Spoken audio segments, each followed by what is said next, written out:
Rutherford scattering experiment. और मजे की बात बताऊं, ये रुदरफोर्ड ने किया ही नहीं। क्या ये रुदरफोर्ड ने किया ही नहीं? कहा जाता है छोटी मछली हमेशा बेचारी मरती है और बड़ी मछली हमेशा छोटी मछली को खा के जिंदा रहती है। इसका ये एग्जाम्पल, इससे बढ़िया कुछ नहीं हो सकता। रुदरफोर्ड स्कैटरिंग एक्सपेरिमेंट से बढ़िया एग्जाम्पल इसका नहीं हो सकता।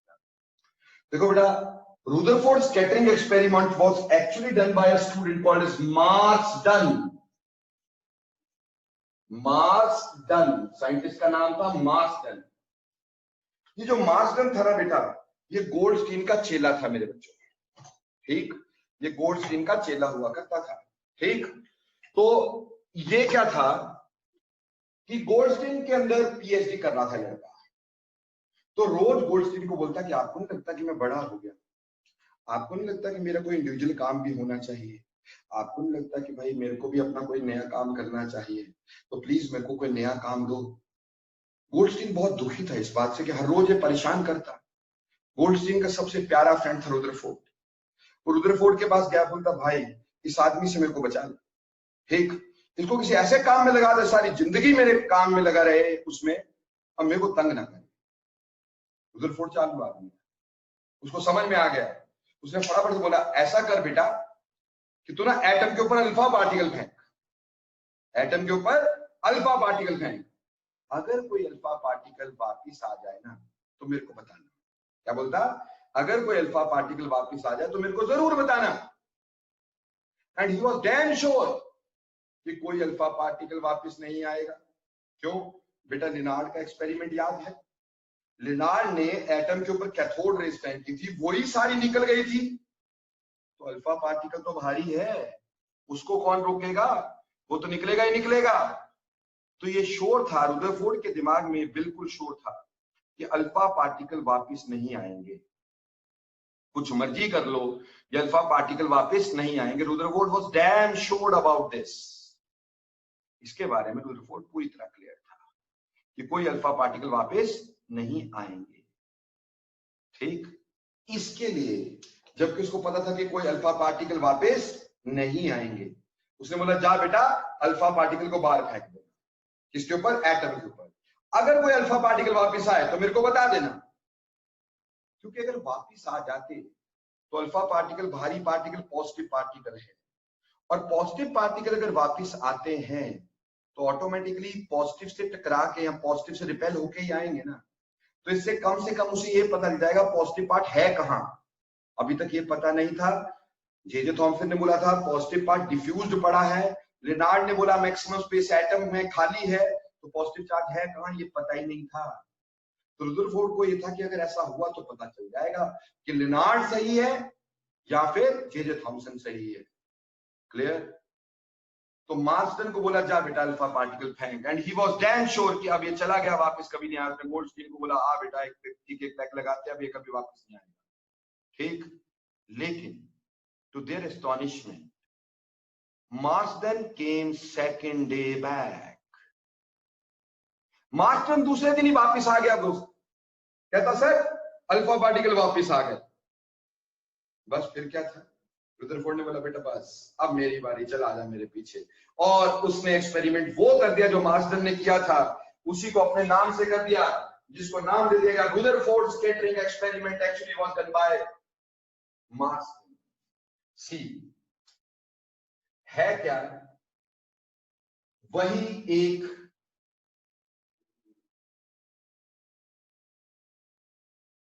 लेड का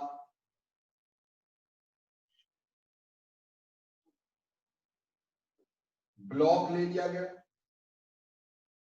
मैंने आपको बता दिया लेड का ब्लॉक फोकस करने के लिए होता है, क्योंकि एब्जॉर्ब नहीं करता रेडिएशन को। इसके अंदर सोर्स ले लिया अल्फा पार्टिकल फेंकने वाला। कौन सा लिया? Alpha particle scatterer. Alpha particle scatterer. बेटा अब आप लोग अच्छे से जानते हैं पिछले वाले लेक्चर से, अभी जो मैंने किया था, ठीक, रेडियो एक्टिविटी का जो लेक्चर है उससे आप जान गए, ठीक, कि भाई हमें पता होता है कि कौन अल्फा पार्टिकल स्कैटर करेगा और कौन बीटा पार्टिकल पहले स्कैटर करेगा। तो उसने अल्फा पार्टिकल स्कैटर को रख दिया, ठीक है, और इसके रास्ते में बेटे एक पतली सी गोल्ड की शीट रख दी। इसके रास्ते में एक पतली सी गोल्ड की शीट रख दी, ठीक। दिस वॉज अ गोल्ड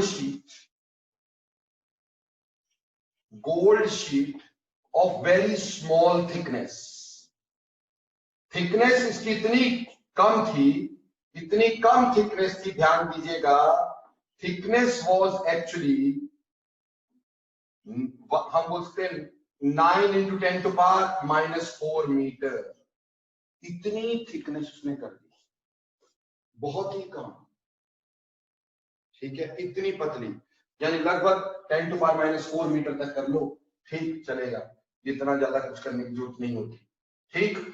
और बेटा इसके आसपास उसने एक मूविंग फोटोग्राफिक स्क्रीन लगा दी, ठीक। एक मूविंग फोटोग्राफिक स्क्रीन है ये, ठीक। ये क्या हो गई, ये गोल गोल, ये फोटोग्राफिक स्क्रीन है,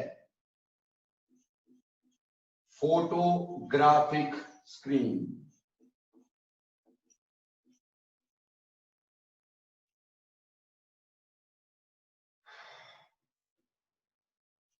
ठीक जी। अब क्या है कि वही बात, रास्ते में इसके कुछ स्लिट्स वगैरह रखी होगी ताकि कम से कम अल्फा पार्टिकल निकले, ठीक है, और थोड़ी स्टडी आसान हो जाए, तो रास्ते में कुछ स्लिट्स रख दी जिसमें पिन होल्स हैं ताकि कम से कम अल्फा पार्टिकल बाहर निकले, स्टडी आसान हो जाए। अब जो अल्फा पार्टिकल यहां से बाहर निकले, व्हाट ही सॉ, कि जैसा उसने सोचा था, 99% alpha particle went undeflected, 99% alpha particle went undeflected, ठीक, अनडिफ्लेक्टेड। यहां पे लिख देते हैं 99% alpha particle went, 99.9% alpha particle went undeflected, ठीक। तो बेटे यहां मैं इसकी ऑब्जर्वेशंस लिख रहा हूं, यहां इस जगह पे मैं इसकी ऑब्जर्वेशन लिख रहा हूं बेटा, कि इस एक्सपेरिमेंट में इसने क्या क्या ऑब्जर्व किया, ऑब्जर्वेशंस, ठीक, और उस ऑब्जर्वेशन से क्या क्या कंक्लूड किया, ये कंक्लूजन है, ऑब्जर्वेशंस एंड कंक्लूजन्स। पहली ऑब्जर्वेशन, फर्स्ट ऑब्जर्वेशन जो इसने बनाई वो ये कि 99.9% अल्फा पार्टिकल्स वेंट अनडिफ्लेक्टेड, जैसा कि उसने पहले से ही सोच रखा था कि डिफ्लेक्ट तो होंगे नहीं, पर इससे कंक्लूजन क्या निकाली भाई ने, ये डिफ्लेक्ट तब नहीं हो सकते थे अगर maximum space inside atom is empty. तो इससे पता चलता है कि मैक्सिमम स्पेस इनसाइड एटम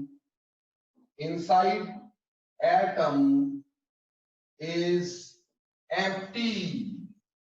बेटा लिनार्ड ने आइडिया पहले दे दिया था कि maximum space inside atom empty होता है, इसने उसको रीएस्टैब्लिश कर दिया कि वो सही बोल रहा था कि maximum space inside atom is empty, maximum space atom के अंदर खाली होती है, क्लियर। दूसरी ऑब्जर्वेशन क्या है, बोलता है फ्यू अल्फा पार्टिकल सफर्ड सम डिफ्लेक्शन, ठीक। दूसरी ऑब्जर्वेशन है few alpha particles suffered some deflections, कुछ अल्फा पार्टिकल है जिसमें डिफ्लेक्शन हो रही है। अब इससे क्या कंक्लूड करता है, ये कहता है जैसे ये गोल्ड की ये एटम थे, मैंने बहुत पतली शीट कहता बना ली है, इसमें एक या दो एटम लगभग पर थिकनेस होंगे या 3 होंगे, बहुत कम होंगे बेसिकली। कहता अल्फा पार्टिकल भारी है, तो अगर उसमें डिफ्लेक्शन हुई है तो कोई पॉजिटिवली चार्ज बॉडी जो कि भारी होगी उसी से रिफ्लेक्ट हो सकता है। सो कहता है there is a positively charge body, there is a positively charge body present inside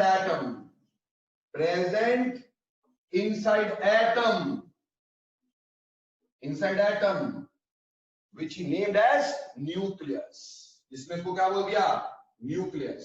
If there is a heavy positively charged body present inside atom which is called as nucleus, it occupies a very small space. It occupies a very small space, a very small space. ठीक है जी, क्योंकि बहुत ही कम alpha particle scatter हुए ना बेटा, तो छोटी जगह ही होगी, उसके पास से निकलते होंगे तो स्कैटर हो जाते होंगे भाई, नहीं निकलते होंगे, जैसे ये न्यूक्लियस आ गया मान लो। अब यहां से ये अल्फा पार्टिकल तुम्हारे जा रहे हैं, अगर तो ये थोड़ा यहां से गए तो सीधे चले गए, थोड़ा यहां से गए तो सीधे चले गए, थोड़ा यहां से गए तो सीधे चले गए, और जो अल्फा पार्टिकल इसके थोड़ी पास से जा रहा है पॉजिटिव के, तो वहां पे डिफ्लेक्शन हो गई। जो अल्फा पार्टिकल इसके बेटे पास से निकल रहा होगा, ठीक, उसमें डिफ्लेक्शन हो गई होगी, ठीक, उसमें डिफ्लेक्शन हो गई होगी ऐसे करके। तो जो अल्फा पार्टिकल पास से निकला उसमें डिफ्लेक्शन हो गई, क्लियर? क्योंकि डिफ्लेक्टेड पार्टिकल बहुत ही कम थे, इसका मतलब वो बहुत छोटी सी जगह पे डिफ्लेक्शन हो रही है, ज्यादा नहीं हो रही है मेरे भाई। क्लियर हो रहा है कि नहीं हो रहा है, समझ में आ रहा है कि नहीं आ रहा है? ठीक। अब तीसरी बात जो उसने देखी, तीसरी बात जो वो देखता है, वो क्या देखता है, थर्ड थिंग, तीसरी बात वो ये देखता है कि अ फ्यू, बेटा अ फ्यू का भी बच्चा बहुत ही कम, a few alpha particles,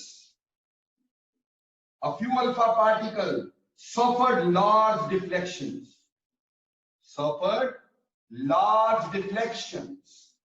a few alpha particles suffered large deflections, and even a very few came back. कहीं तो वापस ही आ गए दोस्त, यानी कुछ में डिफ्लेक्शन जो थी वो बहुत ही लार्ज थी, ऐसे करके more than you can say 90 degree, और कुछ तो वापिस ही आ गए सीधे ही, ठीक। वो तब हो सकता था, इससे इसने बताया कि इसका मतलब है कि जो पॉजिटिव चार्ज बॉडी है ये बहुत हैवी होती होगी, ठीक। This positively charged body is very heavy, so whole the mass of an atom must lie in this positive charged body. मतलब समझो बेटा, ये अल्फा पार्टिकल गया, अगर इसके रास्ते में ही वो पॉजिटिव चार्ज बॉडी आ जाए, न्यूक्लियस आ जाए, तो बेटा यहीं से रिपल्शन हो गई बहुत स्ट्रॉन्ग, और ये वापिस आ गए, या इसके बहुत पास से अगर निकलेगा तो डिफ्लेक्शन बहुत ही ज्यादा हो जाएगी बेटा। समझ रहे हैं मेरी बात? क्लियर? तो कहने का मतलब ये है कि अल्फा पार्टिकल जैसा भारी पार्टिकल अगर डिफ्लेक्ट हुआ है और वो भी इतना ज्यादा, तो इसका मतलब ये है कि positively charge body is very very heavy, वो काफी हैवी बॉडी है, ठीक। समझ में आया कि नहीं आया? तो ये तीन उसकी ऑब्जर्वेशन थी और तीन उसकी कंक्लूजन थी कि 99.9% alpha particles went undeflected, so maximum space inside atom is empty. Few alpha particles suffered some deflections, so there is a positively charged body present inside atom which is called as nucleus. It occupies a very small space, ठीक। A few alpha particles suffered large deflections and even a very few came back. Even very few came back. ठीक जी। So उससे पता चला कि positively charge body is very heavy and whole of the mass of atom lies in that positive charge body. तो बेटा इसकी वजह से रुदरफोर्ड ने अपना एक मॉडल दिया जिसको बोलते हैं Rutherford planetary model. Rutherford's planetary model. समझेगा? इसने कहा कि जो एटम है, ठीक है जी, एटम के दो पार्ट हैं दोस्तों। कहता है एक है न्यूक्लियर पार्ट, ठीक, और एक है जिसको ये नाम देता एक्स्ट्रा न्यूक्लियर पार्ट,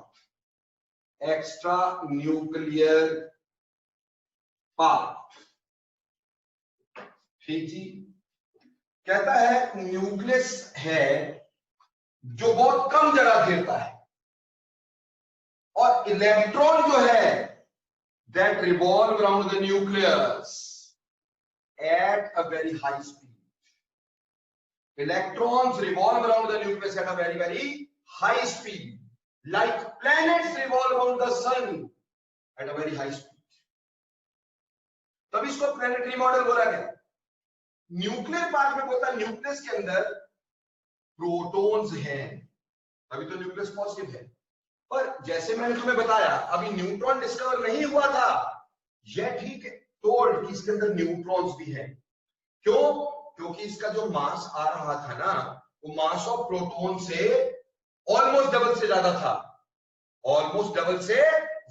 था, इस वजह से बेटे वो कहता है कि न्यूक्लियर पार्ट के अंदर प्रोटॉन प्लस न्यूट्रॉन होते हैं, जिसको इकट्ठा मिला के उसने बोला न्यूक्लियॉन्स। क्या बोला?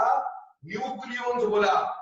और जो एक्स्ट्रा न्यूक्लियर पार्ट है, कहता है एक्स्ट्रा न्यूक्लियर पार्ट के अंदर इलेक्ट्रॉन्स हुआ करते हैं, उसमें electrons are revolving around the nucleus at a very very high speed, like planets revolve around the sun. इसलिए इसको प्लैनेटरी मॉडल बोला गया। क्लियर? समझ में आया? फिर ऐसा नहीं कि इसने बताया कुछ और, इसने बहुत कुछ बताया। देखो बेटा अगली बात समझना, ये कहता है जो इलेक्ट्रॉन है और जो न्यूक्लियस है, इसके बीच में जो फोर्स होगी उसको बोलेंगे इलेक्ट्रोस्टैटिक फोर्स। ध्यान से समझ लेना वे। अब इलेक्ट्रोस्टैटिक फोर्स होती है, उसका फॉर्मूला होता है कि Q1 Q2 upon R², where बच्चों Q1 is the charge of nucleus, Q2 is the charge of electron, and R is the distance between them. Clear हो गया? K क्या है यहां पर? K कांस्टेंट है, तो फोर्स जो होगी वो K Q1 Q2 upon R² होगा। अब एक बात बताओ, न्यूक्लियस पे चार्ज कितना होगा बच्चे? जितने उसमें प्रोटॉन होंगे, और प्रोटॉन किसके बराबर? एटॉमिक नंबर के बराबर। एटॉमिक नंबर Z से लिखा जाता है। किससे लिखा जाता है? Z से लिखा जाता है। तो Q1 हम लिखते Z number of protons into E is charge of protons, तो Q1 ये हो गया। और इलेक्ट्रॉन का चार्ज है नेगेटिव पर है, तो E ना, E के बराबर ही होगा 1.602 into 10⁻⁻19 कूलम 1 यूनिट। तो इसको लिखा जा सकता था कि ZE into E, ZE Q1 और ये E, तो E² upon R², KZE² upon R²। ठीक, ये हो गया इलेक्ट्रोस्टैटिक फोर्स ऑफ अट्रैक्शन। ठीक, जहां पे बेटे ध्यान रखना जरा कि K जो है उसको बोलते हैं परमिटिविटी, 1/4 पाई एप्सिलॉन नॉट। इसकी वैल्यू होती है 9 × 10⁻, ठीक, मतलब अगर एसआई में लेंगे तो बेटा एसआई में इसकी वैल्यू होती है 9 × 10⁹, इसकी value 9 × 10⁹ newton metre coulomb inverse square, newton metre coulomb inverse square. थोड़ा साफ साफ लिख देता हूं की value 9 × 10⁹ newton metre coulomb square inverse. Z यहां पे क्या है बेटा, मैंने बोला Z यहां पे एटॉमिक नंबर है, एटॉमिक नंबर है। और E क्या है, चार्ज 1.602 × 10⁻⁻19। ये सारी वैल्यूज है हमारे पास यहां पर।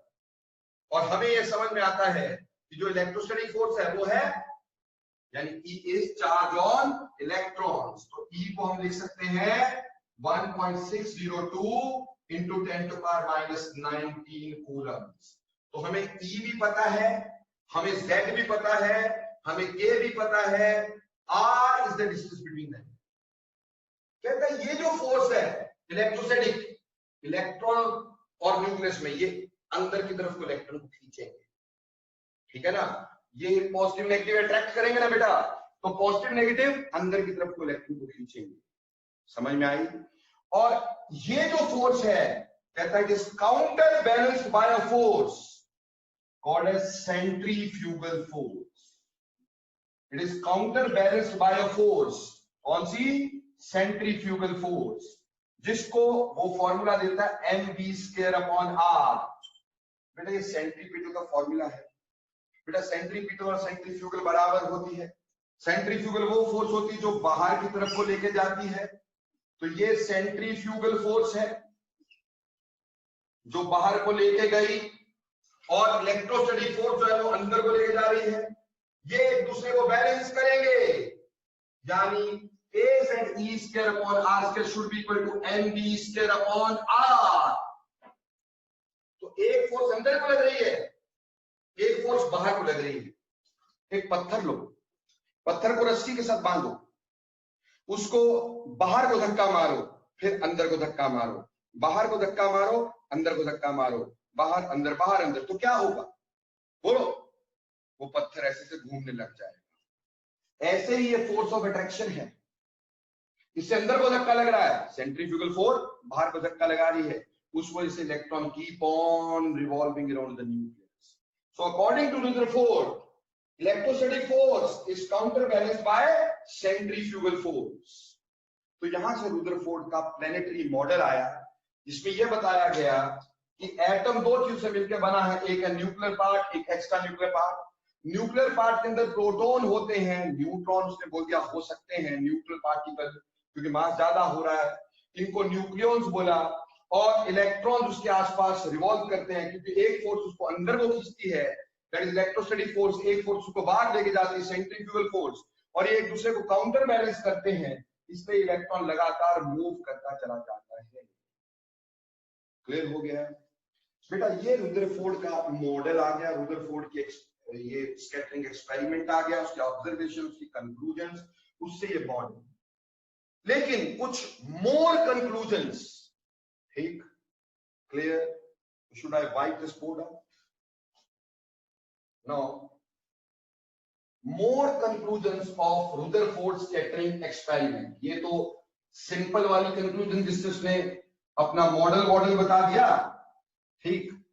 अब देखो आगे, some more conclusions of Rutherford scattering experiment, जिससे हम और बहुत सारी चीजें निकाल सकते हैं, ठीक।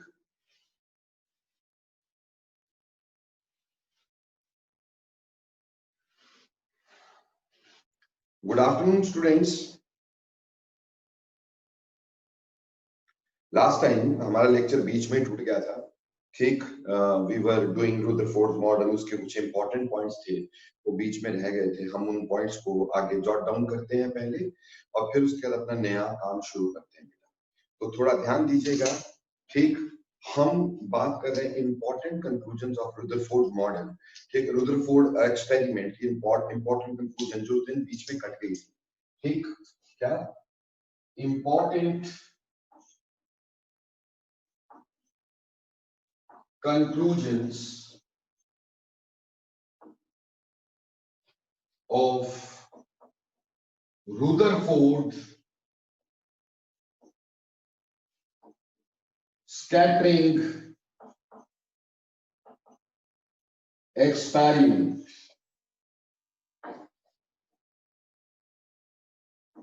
ठीक, important conclusions of Rutherford scattering experiment, जो रुदरफोर्ड स्कैटरिंग एक्सपेरिमेंट है उसकी इंपॉर्टेंट कंक्लूजन्स के बारे में हम पढ़ना चाह रहे थे।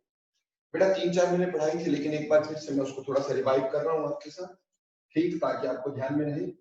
सबसे पहली कंक्लूजन जो हमने पढ़ी थी बेटा इस पे, ठीक, फर्स्ट कंक्लूजन जो हमने पढ़ी थी बेटा, पहली कंक्लूजन थी हमारे पास कि number of alpha particles scattered, number of alpha particles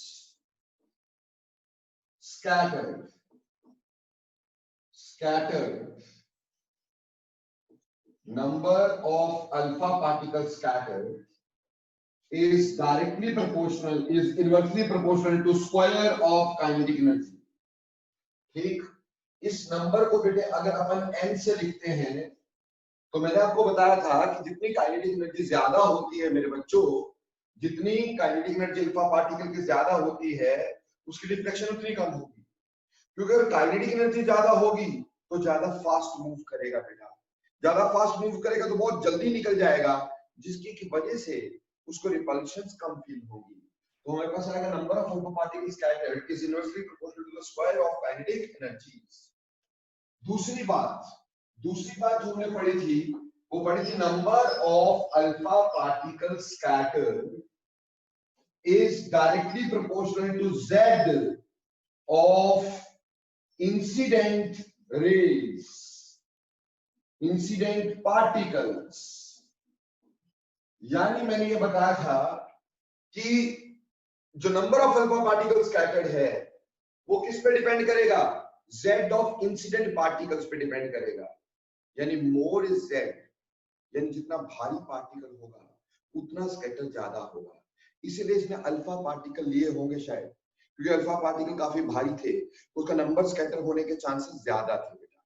अगर इसकी जगह पर मान लो इसने प्रोटॉन लिए होते या मान लो एनोड रेज ली होती, तो एनोड रेज का मास कम होता तो नंबर स्कैटर का z कम होता, z कम होता तो नंबर स्कैटर्ड कम होता, हमें कुछ दिखाई नहीं देता। पर सर अगर इसकी जगह कैथोड रे ली होती तो बेटा याद रखना, अगर इसकी जगह कैथोड रे ली होती he may have discovered X-rays। क्यों, हमने पढ़ा था कि whenever cathode rays are made to strike against the hard metal they produce X-rays।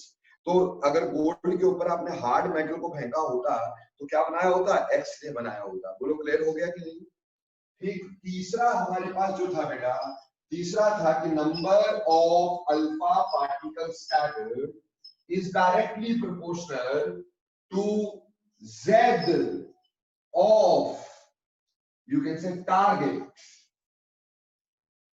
बेटा टारगेट के z पे भी डिपेंड करेगा, it also depends upon z of target, ठीक है बच्चे, टारगेट के z पे यानी कि एटॉमिक नंबर ऑफ टारगेट पे, इसलिए इसने गोल्ड लिया, गोल्ड हैवी होता है बेटा, ठीक।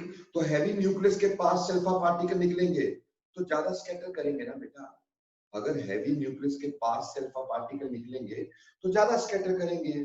सो ऑटोमेटिक सी बात है, इसको कोई ऐसी चीज लेनी पड़ती थी विच इज क्वाइट हैवियर, जो काफी हैवी हो, समझ में आती मेरी बात, ताकि ज्यादा से ज्यादा अल्फा पार्टिकल क्या हो सके, स्कैटर हो सके बेटे, clear.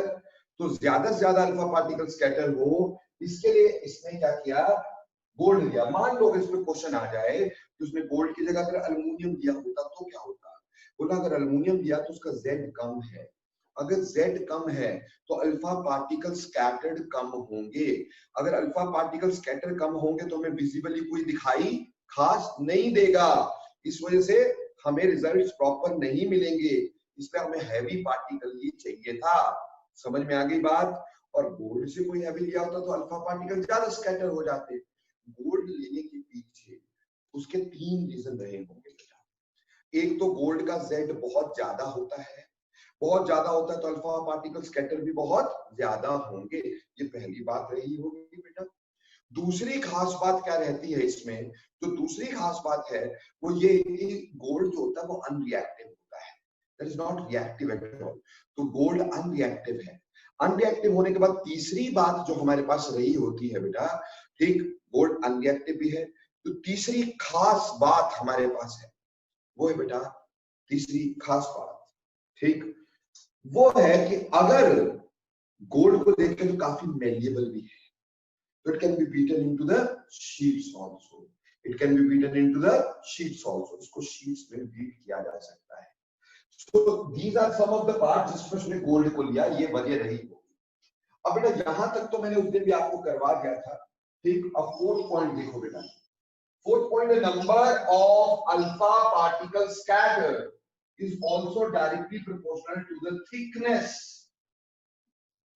thickness of the target sheet। जो टारगेट शीट है उसकी थिकनेस, बेटा गोल्ड की शीट की थिकनेस जितनी ज्यादा होगी उतने ज्यादा एटम रास्ते में आएंगे, और जितने ज्यादा एटम रास्ते में आएंगे उतना ज्यादा स्कैटर करेंगे, ठीक।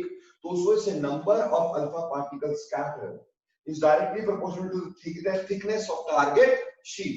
टारगेट शीट की थिकनेस जितनी ज्यादा होगी, number of alpha particle scattered उतने ज्यादा होंगे बेटा। क्लियर? नाउ अगला पॉइंट देखिएगा, now this is a very important point, ठीक, that number of alpha particles scattered n is inversely proportional to 1 by sin की power 4 theta by 2, 1 by sine की power 4 theta by 2, यानी theta by 2 के sign ले लो तो उसकी fourth power से number depend करता है। मतलब समझो ये थीटा क्या है पहले ये समझो, और फिर समझो कैसे डिपेंड करता है, थोड़ा समझ में आ जाएगा। देखो बेटा, जैसे गोल्ड शीट थी उसका ये एटम था मान, ठीक, और ये न्यूक्लियस था बेटा। अब मान लो एक अल्फा पार्टिकल जो जाना था वो इसके पास से यूं जाना था, ये अल्फा पार्टिकल निकला होगा और इसके पास से यूं जाना था, ठीक। अगर ये अनडिफ्लेक्टेड जाता, ठीक, ये डिफ्लेक्ट पॉजिटिव के पास पॉजिटिव आया तो ये यूं डिफ्लेक्ट हो गया होगा ना बेटा। पर अगर ये अनडिफ्लेक्टेड जाता तो बेटा ये इस तरह सीधा चला जाता, ये अनडिफ्लेक्टेड पाथ है और वैसे वो इसकी एक्चुअल पाथ है बेटा। अब ये जो अनडिफ्लेक्टेड पाथ और एक्चुअल पाथ के बीच का एंगल आ गया, इसी एंगल को उसने क्या बोला, थीटा। क्या बोला, थीटा। यानी कहता ये है कि नंबर उतना ज्यादा स्कैटर होगा जितना एंगल छोटा होगा। इनवर्सली प्रोपोर्शनल है ना भाई, इनवर्सली प्रोपोर्शनल है साइन की फोर्थ पावर पे। क्लियर? तो जितना हमारे पास एंगल छोटा होगा नंबर उतना ज्यादा स्कैटर करेगा। इसलिए तो बेटा हमारे पास मैक्सिमम स्कैटरिंग जो थी वो बहुत ही छोटे छोटे एंगल पे 1 डिग्री 2 डिग्री ऐसे छोटे छोटे एंगल्स पे हुई थी। लार्ज डिफ्लेक्शन वाले, लार्ज थीटा वाले तो पार्टिकल ही कम स्कैटर हुए, और 180 वाले तो बहुत ही कम स्कैटर हुए, क्योंकि 180 अगर पुट कर दोगे 180 डिवाइडेड बाय 2 क्या आएगा, 90। साइन 90 की वैल्यू बोलोगे जरा, एनीबॉडी? साइन 90 की वैल्यू? यस लिखो फटाफट से। यस 1, ठीक भार्गव 1। तो बेटा यहाँ पे साइन, ये साइन 90 की वैल्यू 1, 1 बाय 1 इज 1, यानी कितने सारे पार्टिकल में सिर्फ 1। समझ में आई मेरी बात? इसका मतलब 180 पे जो डिफ्लेक्शन है वो मिनिमम होगी, यानी यहां से एक बात समझ में आ जाता है, जितना एंगल ज्यादा होगा डिफ्लेक्शन उतनी कम होगी, इसलिए लार्जर एंगल्स पे डिफ्लेक्शन कम थी। जैसे इसके ऊपर बेटे क्वेश्चन बना दिया, बोला देखो ध्यान दीजिएगा क्वेश्चन क्या है इसके ऊपर। क्वेश्चन ऐसे बोल दिया गया कि 1000 alpha particles are scattered at an angle of say 60 degree. 1000 alpha particles are scattered at an angle of 60 degree. ठीक, find the number of alpha particles. Find the number of alpha particles scattered. Find the number of alpha particles scattered at 90 degree. ठीक, मतलब from in the same conditions. कहता है अगर condition आपने same रखी तो 1000 alpha particle scatter हो रहे हैं 60 डिग्री पे, तो आपको बताना 90 डिग्री पे कितने स्कैटर होंगे। ठीक, जबकि हमारी शीट वगैरह सेम है, सब कुछ सेम है, तो बेटा हमें कैसे करना है question, how to do this question, number scattered at 60 degree divided by number scattered at 90 degree, जो कि मेरे को निकालना था। ठीक, is equal to 1 by sine की पावर 4। ठीक, यहां पे आएगा ऊपर 1 बाय साइन की power 4 60 upon 2 divided by 1 by sine की पावर 4 90 अपॉन 2। ठीक है जी। अब बेटा जी हमें साइन 30 और साइन 45 की वैल्यूज पता है, हमें 60 का पता है कि कितना है, 60 के कितने पार्टिकल्स हैं, 1000 पार्टिकल हैं। ठीक, 90 के हमें निकालने थे। ठीक, 90 के इजीली अब इस फॉर्मूला से आप निकाल सकते हैं, क्योंकि साइन 60 की वैल्यू आपको पता है बेटा, और साइन 90 की वैल्यू भी आपको पता है। उठ करके क्या ऐसा क्वेश्चन कर सकते हो, जल्दी लिखो यस और नो। समझ में आया ये बात कि नहीं?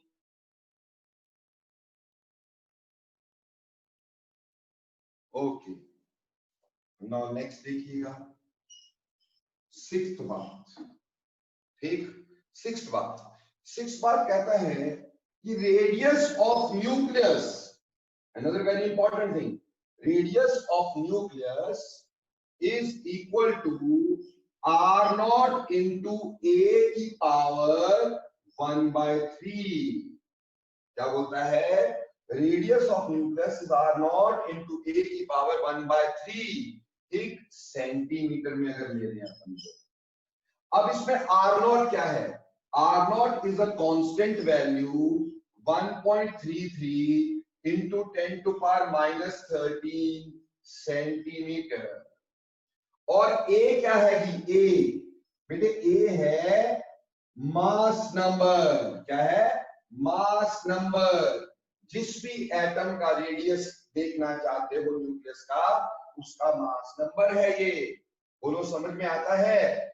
यानी यहां से हमें ये समझ में आता है कि radius of nucleus approximately 10 to power -15 metre के करीब करीब होता है। आप देख लो 10 टू पावर -13 सेंटीमीटर लिखा ना। ठीक, 10 टू पावर -13 सेंटीमीटर लिखा ना, तो यहाँ 10 टू पावर -15 मीटर तक होगा बेटा। और अगर ये होगा, इसको अपन 1 फर्मी बोलते हैं बेटा, this will be called as 1 fermi. इसको 1 फर्मी बोलते हैं बेटे। समझ में आई बात? क्लियर? तो ये 1 फर्मी बोल लो। तो 1 फर्मी यूनिट होता है न्यूक्लियस के डायमीटर को मापने के लिए। 1 Fermi can be the unit जिसकी वैल्यू है 10 टू पावर -15 मीटर। अब इसके ऊपर क्वेश्चन बन के आ सकता है। देखो बेटा इसके ऊपर क्वेश्चन कैसे बनाएंगे बेटा, देखो आपको कह दिया गया find the radius of copper nucleus, copper nucleus का रेडियस निकालना है। तो बेटा रेडियस ऑफ कॉपर न्यूक्लियस कैसे निकलेगा, radius of N, R naught की वैल्यू तो पता ही है 1.33 into 10 to power minus 13 centimetre. और बेटा कॉपर का जो ए होता है, ए वो होता है 63.5। कितना होता है? 63.5 का 1/3। बेटा सॉल्व कर लो, आराम से निकाल लो। अगर अल्युमिनियम का होता, मान लो इस जगह अल्युमिनियम लेते, अल्युमिनियम का न्यूक्लियस, तो बेटा अल्युमिनियम का जो ए होता है वो कितना होता है? 27। कितना होता है? 27। तो Rn will be 1.33 into 10 to power minus 13 into 27 की power 1/3। That is how you can solve this. ये सेंटीमीटर में आ जाएगा, ठीक? क्लियर? आप इसको मीटर में कन्वर्ट कर सकते हो चाहो तो इस तरह से ये जो फॉर्मूला है हमारे पास, this formula, this will give us the radius of different nucleus। बोलो बच्चे, ये क्वेश्चन भी समझ में आया? रेडियस ऑफ न्यूक्लियस कैसे निकालते हैं और रेडियस ऑफ न्यूक्लियस क्या होता है, कितना होता है? Any doubts? जल्दी बताएं। Okay, so there is no doubt in that. हाँ, नेक्स्ट बात, ठीक। अब बेटा जो अगला करवा रहा हूं, ये वेरी इंपॉर्टेंट बात है बेटा, थोड़ा ध्यान दे दीजिएगा, ठीक? नाउ अब अपन डिस्कस करेंगे density of nucleus. Density of nucleus, कि न्यूक्लियस की जो डेंसिटी है वो क्या होती है? डेंसिटी ऑफ न्यूक्लियस,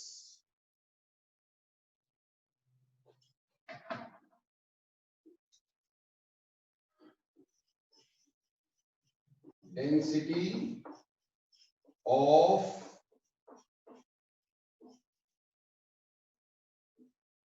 न्यूक्लियस, ठीक? देखो बेटा, जब हम डेंसिटी की बात करते हैं, डेंसिटी होता है mass per unit volume. Density क्या होता है? Mass per unit volume. So this is density. Density हो गई मास पर यूनिट वॉल्यूम। अब बेटे यहाँ मास किसका होना चाहिए? न्यूक्लियस का। और वॉल्यूम भी किसका होना चाहिए? न्यूक्लियस का। तो मेरे बच्चों, मास ऑफ न्यूक्लियस कैसे निकालोगे? मास ऑफ न्यूक्लियस, तो फटाफट से बोलो कि न्यूक्लियस में क्या होता है? क्या होता है न्यूक्लियस के अंदर? प्रोटॉन एंड न्यूट्रॉन, ये दो ही चीजें होती हैं। और प्रोटॉन प्लस न्यूट्रॉन क्या होता है? Proton plus neutron, atomic number. मेरे बेटे देखो, जो रिकॉर्डिंग है वो मैं आपको खुद भेज दिया करूंगा बेटा अभी, ठीक? ऐसे अलाउ नहीं कर पाऊंगा रिकॉर्डिंग ना, ठीक? क्योंकि obviously it has to be send to number of students मेरे बच्चे, ठीक? तो इस तरह अलाउ नहीं कर सकता। आपको मैं भेज दूंगा, बस ये ध्यान रखना, मैं बिल्कुल भेज दूंगा साथ के साथ, ठीक है? क्योंकि मैंने तो कल ही भेज देनी थी आपको इसकी, पर वो बीच में टूट गया लेक्चर, नहीं तो कल ही आपको रुदरफोर्ड की रिकॉर्डिंग में भेज चुका होता है, ठीक है ना बच्चे?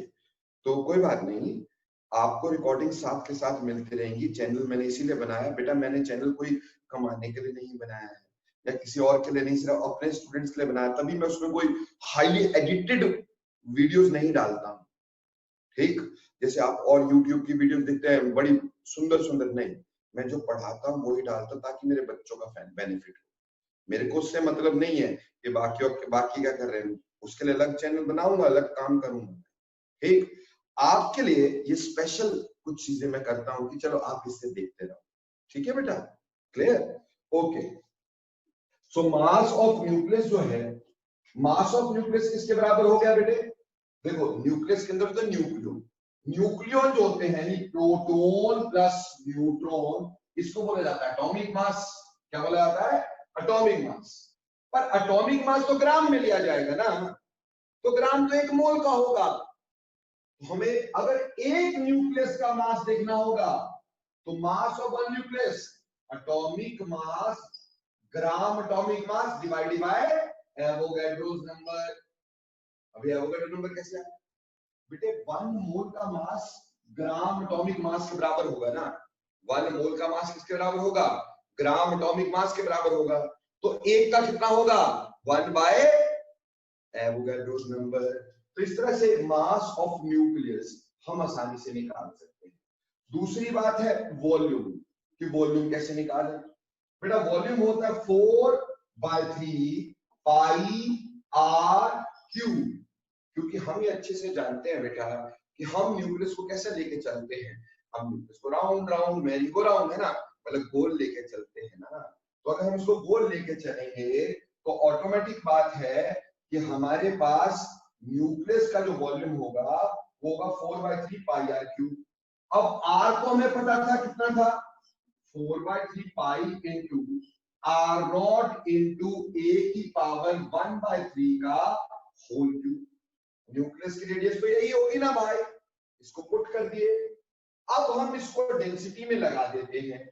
तो डेंसिटी जो आई हमारे पास वो किसके बराबर आई? मास आया कि a upon Avogadro's number divided by 4/3 pi r naught का क्यूब इंटू ए।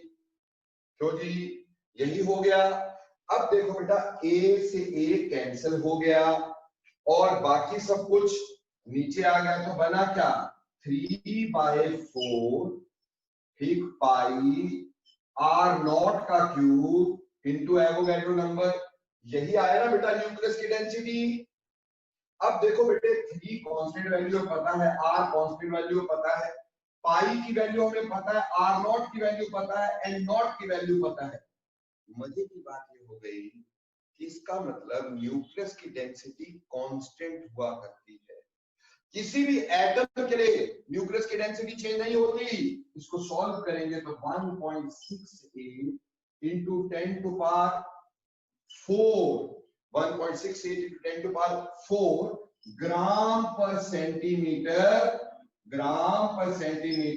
क्यूब। ठीक क्या हो गया? 1.68 into 10 to the power 4 gram per centimeter cube, and it is independent. Density of nucleus is independent of element taken. भैया कौन सा element लिया, कैसा एलिमेंट लिया, इसके ऊपर डिपेंड नहीं करता। दुनिया में जितने भी एलिमेंट हैं सभी की जो न्यूक्लियस की डेंसिटी है वो सेम ही रहती है, वो चेंज नहीं होती है। तो न्यूक्लियस की density will remain same for all the elements. तो इसलिए हमने बोला कि न्यूक्लियस की डेंसिटी कैसी है? कांस्टेंट है। और ये बहुत इंपॉर्टेंट बात तुम्हें मैंने बताई है कि न्यूक्लियस की डेंसिटी कांस्टेंट होती है। एनी डाउट्स है क्या? होने दूंगा ही नहीं।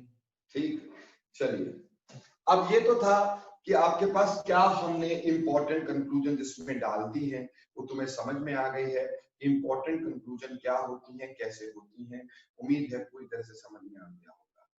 अभी चलते हैं आगे मेरे बच्चों। ठीक, देखो एक सेकेंड लेवल क्वेश्चन तुम्हें समझाना है। ठीक, रुदरफोर्ड स्कैटरिंग एक्सपेरिमेंट पे एक सेकेंड लेवल क्वेश्चन है।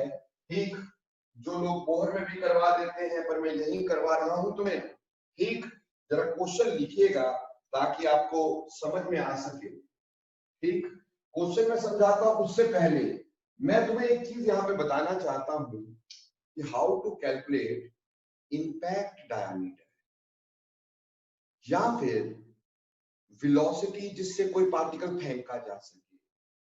तो एक बात समझना, मान लो ये न्यूक्लियस है, ये किसी एटम का न्यूक्लियस है, कोई एटम है उसका ये न्यूक्लियस है। मैंने इसकी तरफ एक अल्फा पार्टिकल फेंक दिया। क्या फेंका? अल्फा पार्टिकल फेंक दिया। ठीक है बेटा, अब अल्फा पार्टिकल पॉजिटिव है और न्यूक्लियस भी पॉजिटिव है। तो बेटा जब ये इसके पास को जाने लगेगा तो इसको रिपल्शन फील होगी कि नहीं होगी? बोलो, रिपल्शन फील होगी। उससे इसकी स्पीड धीरे धीरे स्लो डाउन होती चली जाएगी। ठीक, स्लो डाउन होती जाएगी। बेटा याद रखना, कोई भी चार्ज पार्टिकल हेड ऑन टकराते नहीं है। पॉजिटिव पॉजिटिव तो वैसे नहीं टकराने थे, लाइक चार्जेस तो वैसे नहीं टकराने थे, नेगेटिव नेगेटिव वैसे नहीं। पर यहाँ पे ये भी ध्यान में रखना, पॉजिटिव नेगेटिव भी नहीं टकराते यार, कोई भी चार्ज पार्टिकल आपस में टकराते नहीं है। वो एक मैक्सिमम पास जितना आ सकते उतना मैक्सिमम पास आ जाते हैं। उस मैक्सिमम पास आने को हम बोलते हैं इंपैक्ट डायमीटर। क्या बोलते हैं? Impact diameter. जैसे मान लो ये यहां तक पास आ सकता है, इससे आगे नहीं जा सकता, ठीक। यहां से आगे यहां तो डिफ्लेक्ट हो जाएगा। अगर इसकी स्पीड बहुत ज्यादा होगी तो हो सकता है डिफ्लेक्ट हो जाए, इधर को चल जाए, इधर को चल जाए, इधर को चल जाए, इधर को चल जाए। और अगर इसकी स्पीड कम हुई तो रुक जाएगा, तो ये रुक जाएगा बेटा। तो यहां से यहां तक ये जो डिस्टेंस आया, जिसके आगे एटम नहीं जा पाया है, अल्फा पार्टिकल नहीं जा पाया न्यूक्लियस के पास, इसको आप बोल दिए R naught, that is impact diameter. इससे आगे पास ये नहीं जा पाएगा, इससे हो सकता है डिफ्लेक्ट होके इधर चले जाए, इधर चले जाए, इधर चले जाए, इससे आगे नहीं जा पाएगा। That is what is called impact diameter. अगर मान लो हमारे पास यहां पर आकर के ये कोई पार्टिकल रुक जाता है, यानी if particle stops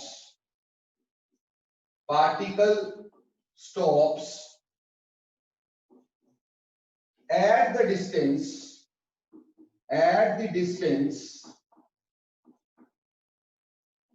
of r naught, ठीक, from nucleus।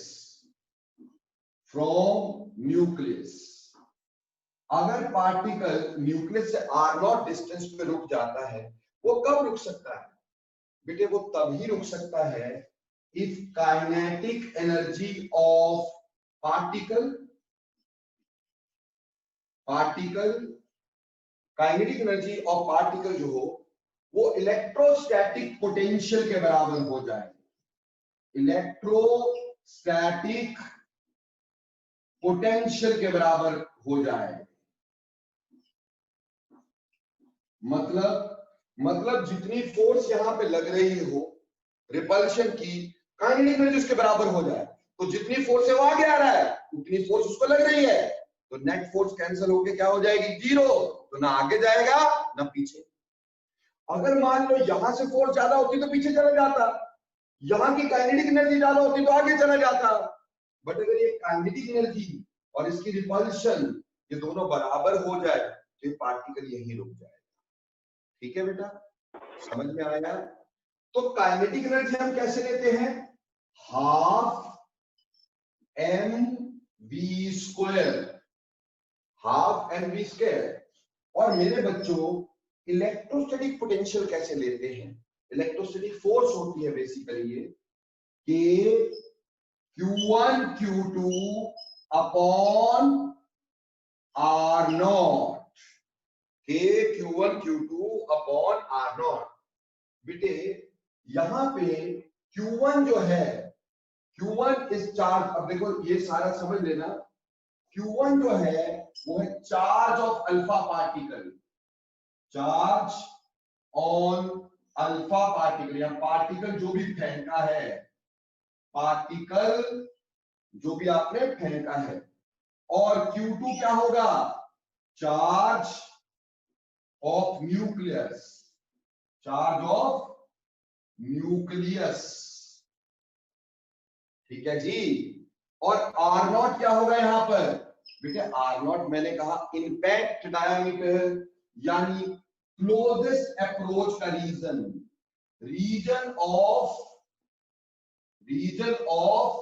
क्लोजेस्ट अप्रोच, जिसको मैंने तुम्हें बोला क्या है? इंपैक्ट डायमीटर है। और यहां पे जो K है, K ये कांस्टेंट वैल्यू होती है, ये कांस्टेंट वैल्यू होती है 1/4 पाई एप्सिलॉन नॉट, और इसकी वैल्यू हुआ करती 9 × 10 टू पावर, बेटा कांस्टेंट वैल्यू मैं बता रहा हूं आपको, 9 × 10 to power 9 newton metre coulomb square inverse.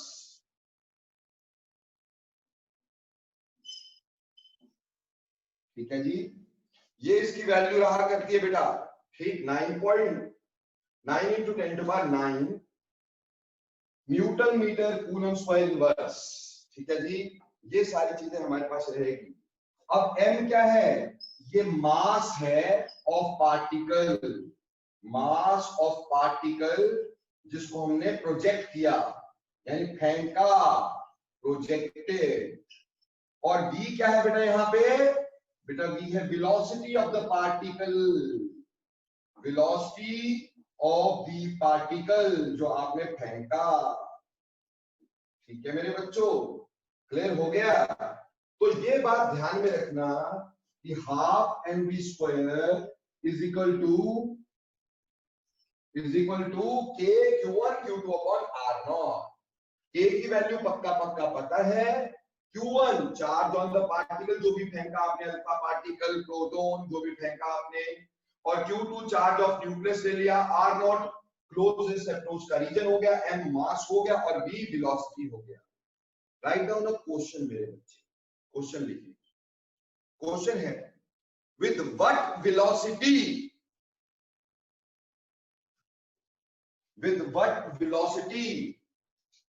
should an alpha particle,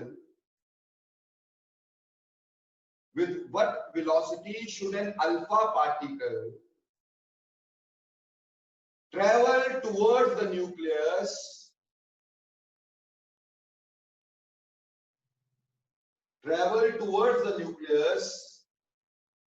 of copper atom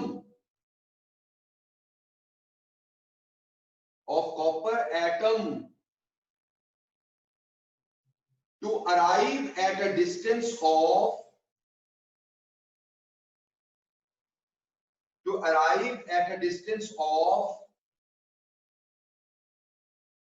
10⁻13 meter, 10⁻13 meter from the nucleus of copper atom,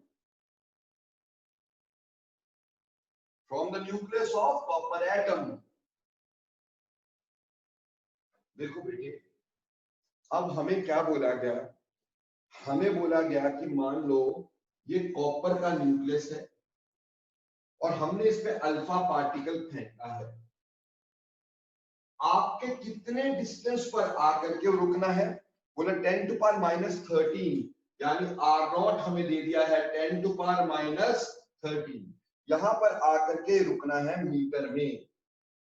ठीक, तो बोला इसकी वेलोसिटी क्या होगी जिससे इसको फेंकूं, वो बताओ। निकालने को क्या पूछा है बेटा, निकालने को पूछा है वेलोसिटी। ठीक है जी, देखो कितना सिंपल क्वेश्चन है। अब हमारे पास सबसे पहले हमें m चाहिए, मास चाहिए। मास किसका चाहिए, अल्फा पार्टिकल का।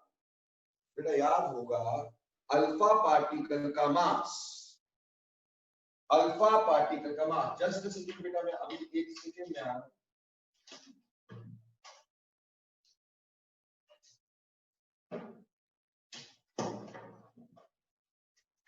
Just second.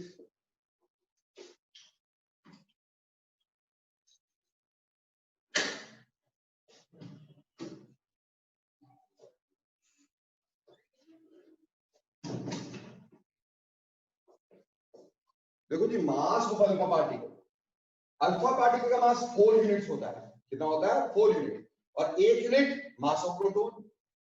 तो 4 इंटू 1.67 इंटू 10⁻⁻27 kg। बेटे ये तो मास आ गया हमारे पास। ठीक, ये हमारे पास क्या आ गया, मास। ये पहली चीज हमने निकाली, मास ऑफ अल्फा पार्टिकल, तो मेरे को यहां चाहिए था। वेलोसिटी मेरे को फाइंड आउट करनी है, k की वैल्यू मेरे को ऑलरेडी मालूम है, जो k है उसकी वैल्यू हमें पता है, अभी ऊपर लिखी है मैंने, 9 into 10⁹ newton metre coulomb square inverse. ये वैल्यू किसकी है, ये k की है। अब रह गया q1। ठीक है जी, q1 मैंने बोला था q1 क्या होता है, चार्ज ऑन द पार्टिकल, जो पार्टिकल मैंने फेंका। ठीक है जी, q1 जो है चार्ज ऑन द पार्टिकल। अब बेटे क्या फेंका हमने? Alpha particle. बेटे अल्फा पार्टिकल पे चार्ज बोलो 2 यूनिट्स। 2 यूनिट का मतलब 2 इंटू 1.602 इंटू 10 टू पावर, इसको यही लिख देता हूँ ना ताकि आपको ऐसा ना रहे। Q1 is equal to 2 into 1.602 into 10 to power minus 19 coulomb. बेटे ये चार्ज हो गया आपके पास Q1। Q2 क्या था? Q2 था चार्ज ऑन द न्यूक्लियस, तो Q2 की बात करते हैं भाई। अब बेटा चार्ज इन द न्यूक्लियस, बेटा न्यूक्लियस में चार्ज किसके बराबर हुआ? फटाफट बोलो। बेटे कॉपर में कितने न्यूक्लियस के अंदर क्या होते हैं? Charge, protons. न्यूट्रॉन तो नहीं होते ना चार्ज। और number of proton is equal to number of atomic number. Number of proton is equal to atomic number. तो यहां पे कॉपर है, कॉपर का Z यानी एटॉमिक नंबर, ठीक, यानी it is Z into charge of one proton. यही होना था मेरे बच्चों। और Z कॉपर का क्या है? 29, तो 29 into 1.602 into 10 to power minus 19 coulomb. ये Q2 हो गया चार्ज ऑन। और R0 क्या दे रखा है मेरे बच्चों को? जिधर आकर किसने रुकना है? 10 टू पावर माइनस 13 मीटर। तो 10 टू पावर माइनस 13 मीटर हमें R0 दे रखा है। अब मेरे बच्चों जरा इधर देखो, क्या हमें ये दिया हुआ m? बिल्कुल दिया हुआ। वेलोसिटी हमसे पूछी गई है, हम निकाल लेंगे। क्या हमें k दिया हुआ है? दिया हुआ है। क्या हमने Q1 निकाल लिया है?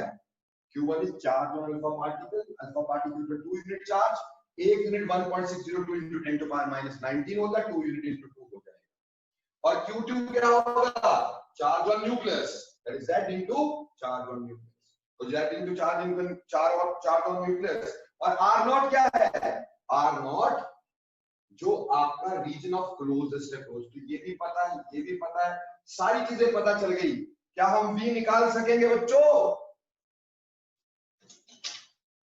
तो ऐसे करके हम इस क्वेश्चन को कर सकेंगे कि अगर हमें इससे V निकालना होगा तो V हमारे पास कैसा आएगा? आएगा K Q1 Q2, ठीक, और इंटू 2 हो जाएगा, डिवाइड बाई ये 2 उधर मल्टीप्लाई हो जाएगा। R0 इंटू M, M ये नीचे आ जाएगा, अंडर दी रूट। यहां से बड़ी आराम से 2 भी पता है, K भी पता है, Q1 भी पता है, Q2 भी पता है, R0 भी पता है, M भी पता है, B नहीं। अब इस पे यही क्वेश्चन नहीं ना मेरे भाई, आपको ऐसा R0 निकाल दो तो B दिया होगा।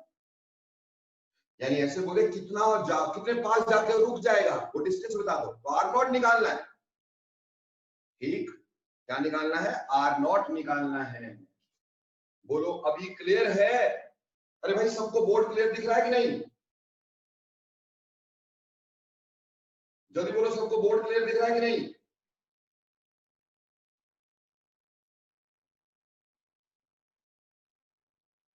चलो चलो चलो आगे फटाफट से लिखो, यस यस यस और नो नो नो। सबको बोर्ड क्लियर दिख रहा है?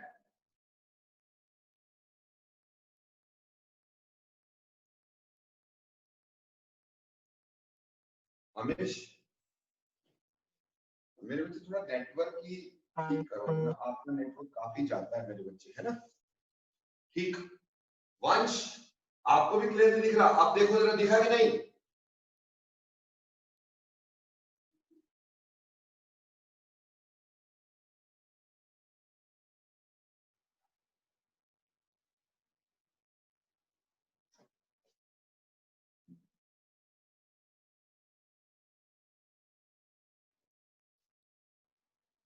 अमीश, आपको ना बेटा अपना नेटवर्क चेक करवाना पड़ेगा बेटा, या नेटवर्क आपका लेना पड़ेगा आपको, ठीक, मुझे ऐसा लगता है। बट डोंट वरी, मैं फिर भी तुम्हें रिकॉर्डिंग भेजूंगा, कोई प्रॉब्लम नहीं, ठीक। जब हम हैं तो क्या गम है, ठीक, तो टेंशन लेने का नहीं, आप समझते चले जाओ।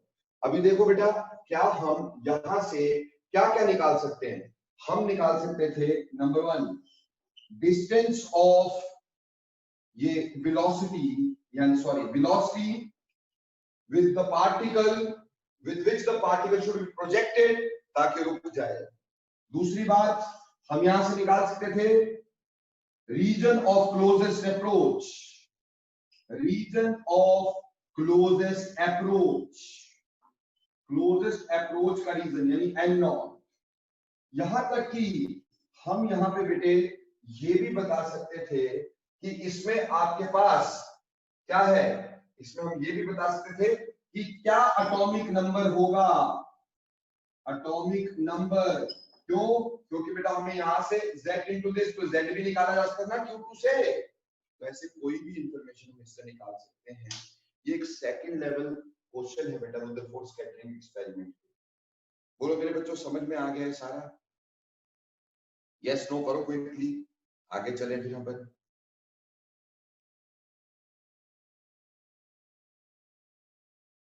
ओके करण यस शाबाश, ठीक है आगे चलो आगे। अमेश बेटे समझ में आया? अमेश आदित्य, आदित्य हाँ ठीक बेटा। नाउ नेक्स्ट देखते हैं बच्चों, अब हमने रुदरफोर्ड मॉडल की हर परत दर परत निकाल के बाहर फेंक दी, हर चीज रुदरफोर्ड मॉडल पे हमने पढ़ ली। अब हम बात करेंगे रुदरफोर्ड मॉडल की फेलियर, ठीक, failure of Rutherford model. Rutherford model fail क्यों हो गया, ठीक, failure of Rutherford model, failure of Rutherford model, ये फेल क्यों हो गया? देखो बेटे सबसे पहली बात तो हमारे पास ये इससे फेल हुआ कि it does not tell us the arrangement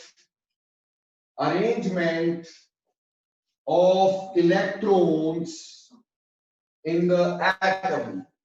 atom में इलेक्ट्रॉन कैसे अरेंज होते हैं, कैसे लगते हैं, it does not tell us the arrangement of electrons. ये पहली बात हो गई, ठीक। दूसरी बात ये थी अरेंजमेंट तो बताता ही नहीं था, ठीक। एक होता है it does not explain spectra, atomic spectra. बेटा एटम का स्पेक्ट्रा ये आगे पढ़ाऊंगा तुम्हें मैं, ठीक, अभी तुम्हें समझ नहीं आएगा, आगे पढ़ाऊंगा मैं। बट स्पेक्ट्रा क्यों बनता है, एटम का स्पेक्ट्रा क्यों बनता है, इसके बारे में ये हमें कुछ नहीं बता पाया। बट द मेजर थिंग, सबसे बड़ी बात, he could not explain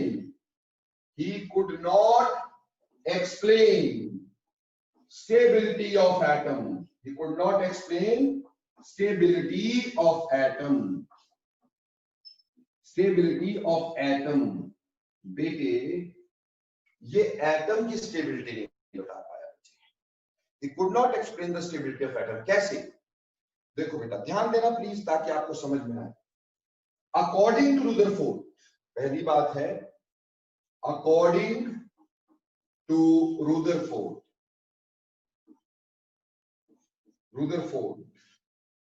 Rutherford ने ये कहा था कि ये अगर न्यूक्लियस है तो इलेक्ट्रॉन इसके आसपास लगातार मूव करता चला जाता है, like planets move around the sun. बोलो ऐसे ही बोला था इसने, ठीक। कहता है इन दोनों के बीच में जो फोर्स ऑफ अट्रैक्शन है, ठीक, that is electrostatic force,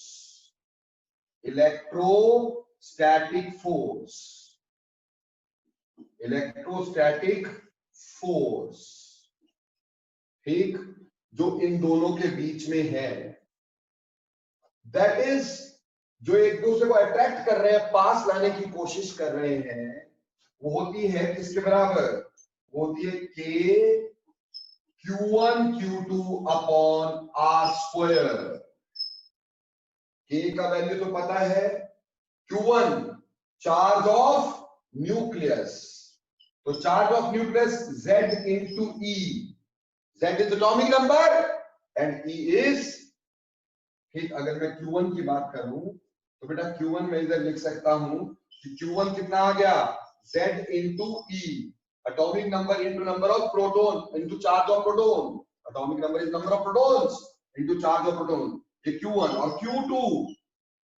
Q2 is charge on electron E. ठीक, तो ये आके लिखा जा सकता है KZE square upon R square. R is the distance between electron and nucleus. अब बेटे ये एक दूसरे को अट्रैक्ट कर रहे होंगे, ये पास आ रहे होंगे, ये तो पास आ रहे होंगे, लेकिन इलेक्ट्रॉन जो है बेटे वो दूर भी जा रहा होगा। अगर पास आ रहे होंगे तो अट्रैक्ट करेंगे, तो उसको कोई दूर ले जाने वाली फोर्स भी तो चाहिए, ठीक है बेटा। और वो फोर्स थी जिसको उसने नाम दिया सेंट्रीफ्यूगल फोर्स। कहा सेंट्रीफ्यूगल फोर्स जो होती है वो इसको बेटा काउंटर बैलेंस करती है।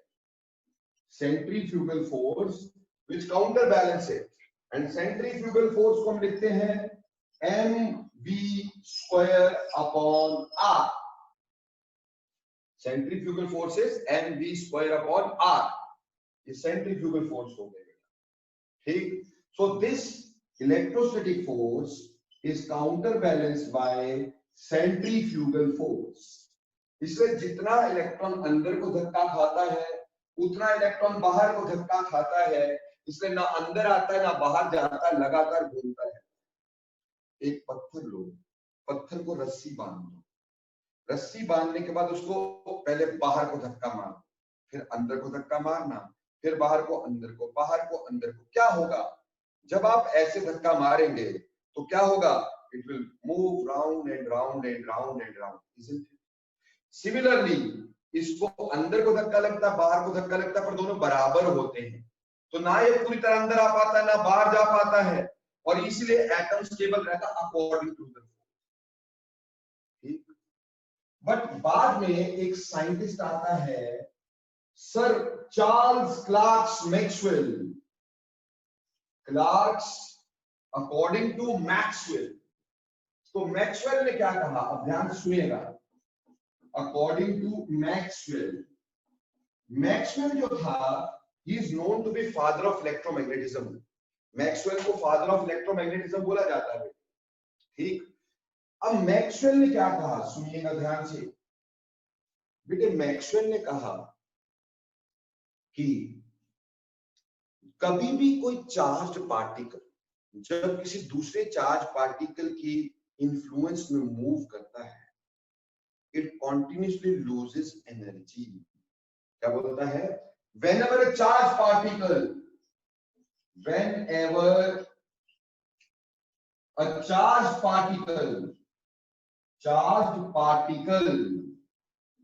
moves under the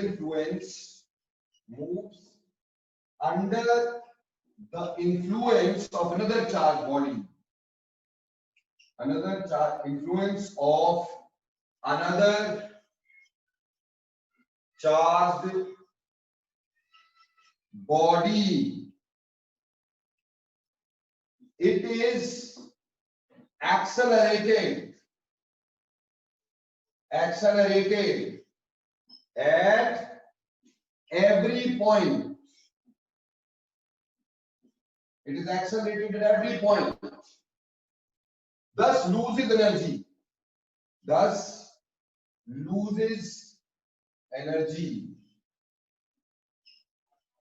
बात समझना, कहता है कि जब भी इलेक्ट्रॉन न्यूक्लियस के आसपास मूव करता है, इसकी वेलोसिटी भले ही सेम रहे, लेकिन इसकी स्पीड भले ही सेम रहे, लेकिन इसकी वेलोसिटी चेंज होती रहती है।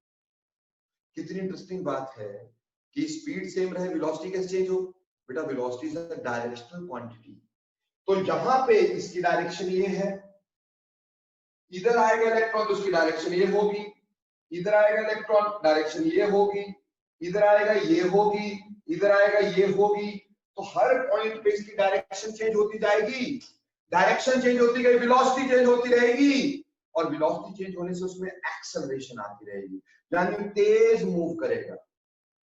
अब बेटा मैंने तुम्हें बोला चलो सुबह जॉगिंग करते हैं, ठीक है, आपने पहले हौली हौली शुरू किया, जॉगिंग करनी शुरू की, धीरे धीरे मैंने आपकी स्पीड बढ़ानी शुरू करवा दी। जैसे जैसे स्पीड बढ़ती रहेगी आप अपनी एनर्जी लूज करना शुरू कर दोगे। जब स्पीड बहुत ज्यादा हो, स्प्रिंट करो अभी और आप बहुत तेजी से भागे, तो ऐसे केस में क्या होगा, जब आप स्प्रिंट करोगे, बहुत तेजी से भागोगे बेटा, तो you will lose your energy much, isn't it? And when you lose your energy, जब आप अपनी एनर्जी को लूज करोगे तो ऑटोमेटिक सी बात है मेरे बच्चों, बहुत सारी एनर्जी आपकी लूज हो जाएगी। जब आपकी बहुत सारी एनर्जी लूज हो जाएगी, एनर्जी धीरे धीरे कम होती जाएगी, एक जगह जाके बैठ जाओगे ना। उसी तरह से ये जो इलेक्ट्रॉन है, ये न्यूक्लियस है, इलेक्ट्रॉन जब इसके आसपास मूव करने लगेगा, due to acceleration it will lose energy and it will come closer to the nucleus, ultimately closer to the nucleus and will fall on the nucleus. Close आता रहेगा और ultimately nucleus पे गिर जाएगा। This is called as death spiral. क्या बोलते हैं इसको? Death spiral. And this must happen in 10 to the power minus 8 seconds.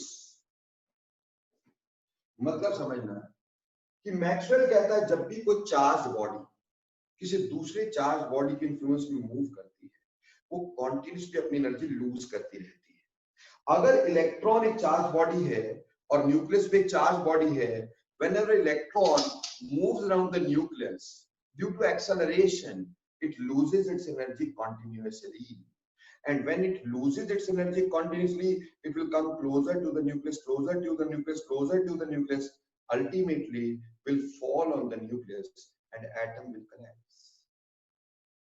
Ultimately will fall in the nucleus and atom will collapse. और जब आपका एटम कोलैप्स हो जाएगा मेरे बच्चों, ठीक, ये 10 to the power minus 8 second में हो जाना चाहिए था, पर ऐसा कभी हुआ तो नहीं, एटम कभी कोलैप्स तो नहीं हुआ। इसका मतलब है कि रुदरफोर्ड की थ्योरी में कहीं गड़बड़ है।